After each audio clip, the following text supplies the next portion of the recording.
ನಾನು ಇವತ್ತು ನನ್ನ ಜೀವನದ ಒಂದು ತುಂಬ ಮುಖ್ಯ ಅನುಭವನ ನಿಮ್ಮ ಜೊತೆ ಶೇರ್ ಮಾಡ್ಕೊಳ್ಳೋಕ್ಕೆ ಈ ವಿಡಿಯೋನ ಮಾಡ್ತಾಯಿದ್ದೀನಿ. ನನಗೆ ಸುಮಾರು ಒಂದು 10 ಸೆಂಟಿಮೀಟರ್ ಗಾತ್ರದಷ್ಟು ಒಂದು ಸಿಸ್ಟ್ ಇತ್ತು. ಅದು ಯಾವ ಸಿಸ್ಟು, ಅದರಿಂದ ನನಗೆ ಏನು ಸಮಸ್ಯೆ ಆಯಿತು, ಅದಕ್ಕೆ ನನಗೆ ಹೇಗೆ ಪರಿಹಾರ ಸಿಕ್ತು ಅನ್ನೋದನ್ನು ನಾನು ಈ ವಿಡಿಯೋದಲ್ಲಿ ನಿಮಗೆ ಹೇಳ್ತೀನಿ. ಮೊದಲನೇದಾಗಿ ನನಗೆ ಸುಮಾರು 6 ತಿಂಗಳಿಂದ ಯಾವಾಗಲೂ ರೆಗ್ಯುಲರ್ ಪೀರಿಯಡ್ಸ್ ಟೈಮಲ್ಲಿ ತುಂಬ ಪೇಯ್ನ್ ಬರೋದು. ಅದರಲ್ಲೂ ಇತ್ತೀಚೆಗೆ ಒಂದು 2 ತಿಂಗಳಿಂದ ಹೆವಿ ಪೇಯ್ನ್ ಬರೋದು.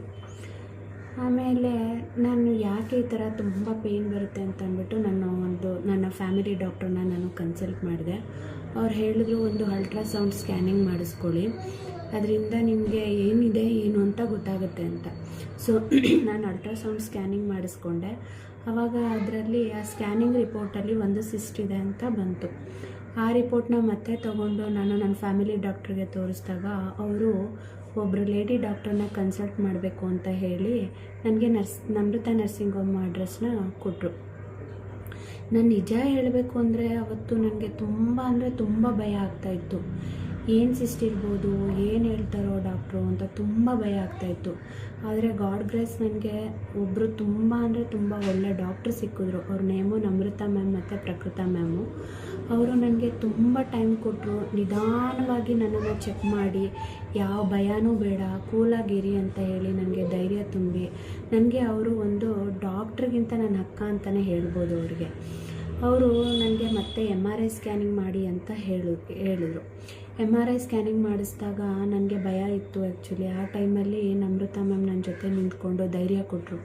ಆ ಕ್ಷಣದಲ್ಲಿ ನನಗೆ ಎಷ್ಟು ಭಯ ಇತ್ತು ಅಂದರೆ, ಬಟ್ ನನಗೆ ನಮೃತ ಮ್ಯಾಮು ನನ್ನ ಅಕ್ಕ ಅನ್ನೋದಕ್ಕಿಂತ ನನಗೆ ಒಬ್ಬರು ಕುಟುಂಬ ಸದಸ್ಯ ಅನ್ನೋ ಥರನೇ ಫೀಲ್ ಆಯಿತು. MRI ರಿಪೋರ್ಟ್ನಲ್ಲಿ 10 ಸೆಂಟಿಮೀಟರ್ ಗಾತ್ರದ ಎಂಡೋಸಸ್ಮೆಂಟ್ ಸಿಸ್ಟ್ ಇದೆ ಅಂತ ರಿಪೋರ್ಟ್ ಬಂತು. ಆಮೇಲೆ ಆಪ್ರೇಷನ್ ಮಾಡಿಸ್ಬೇಕು ಅಂತ ಡಾಕ್ಟ್ರೇ ಹೇಳಿದ್ರು. ಆಗ ಮತ್ತೆ ನನಗೆ ಭಯ ಸ್ಟಾರ್ಟ್ ಆಯಿತು. ಅದು ಯಾವ ಥರ ಇರುತ್ತೋ ಆಪ್ರೇಷನ್ನು, ಮತ್ತು ಅದಕ್ಕೆ ಅಮೌಂಟ್ ಖರ್ಚು ಎಷ್ಟಕ್ಕಾಗುತ್ತೆ, ಮತ್ತು ಮುಂದೆ ನನ್ನ ನೆಕ್ಸ್ಟ್ ಜೀವನ ಯಾವ ಥರ ಇರುತ್ತೆ ಅಂತ ಮತ್ತೆ ನನಗೆ ಯೋಚನೆ ಸ್ಟಾರ್ಟ್ ಆಯಿತು.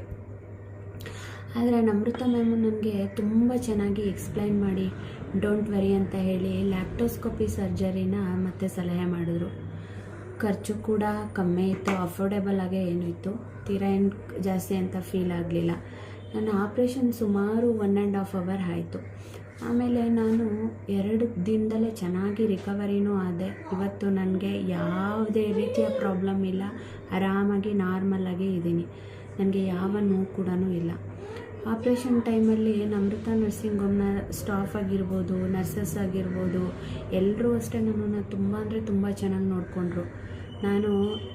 ಇವತ್ತು ನಾನು ಧೈರ್ಯವಾಗಿ ಹೇಳ್ತೀನಿ, hats off to Namrata ma'am. Thank you so much ma'am.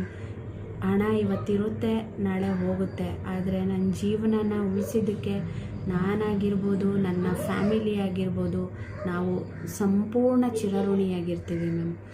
ಈ ವಿಡಿಯೋ ಮುಖಾಂತರ ನಾನು ಎಲ್ಲ ಮಹಿಳೆಯರಿಗೆ ಹೇಳೋದೇನಂತಂದರೆ, 30 ವರ್ಷ ಆದಮೇಲೆ ವರ್ಷಕ್ಕೆ ಒಮ್ಮೆ ಸ್ಕ್ಯಾನಿಂಗ್ ಮಾಡಿಸ್ಕೊಳ್ಳಿ. ಯಾವುದು ಭಯ ಇಲ್ದಲೇ ಒಂದು ಸ್ಕ್ಯಾನಿಂಗ್ ಮಾಡಿಸ್ಕೊಳ್ಳಿ. ಯಾವುದೇ ಸಮಸ್ಯೆ ಇದ್ದರೂ ಮೊದಲ ಹಂತದಲ್ಲೇ ನಿಮಗೆ ಪರಿಹಾರ ಸಿಗುತ್ತೆ. ದಯವಿಟ್ಟು ನೆಗ್ಲೆಕ್ಟ್ ಯಾರೂ ಮಾಡಬೇಡಿ. ನಾನು ಸ್ವಲ್ಪ ಇನ್ನೂ ನೆಗ್ಲೆಕ್ಟ್ ಮಾಡಿದ್ರು ಅದು ನನಗೆ ಎಮರ್ಜೆನ್ಸಿ ಆಗೋ ಚಾನ್ಸಸ್ ತುಂಬ ಇತ್ತು.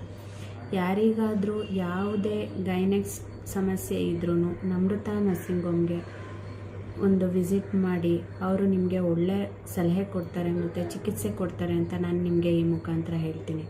ನಾನು ಈ ಕೆಳಗಡೆ ನಮೃತ ನರ್ಸಿಂಗ್ ಹೋಮ್ದು ಅಡ್ರೆಸ್ಸು ಮತ್ತು ಕಾಂಟ್ಯಾಕ್ಟ್ ನಂಬರ್ನ ಮೆನ್ಷನ್ ಮಾಡಿರ್ತೀನಿ. Thank you for watching. Take care and stay healthy. Thank you.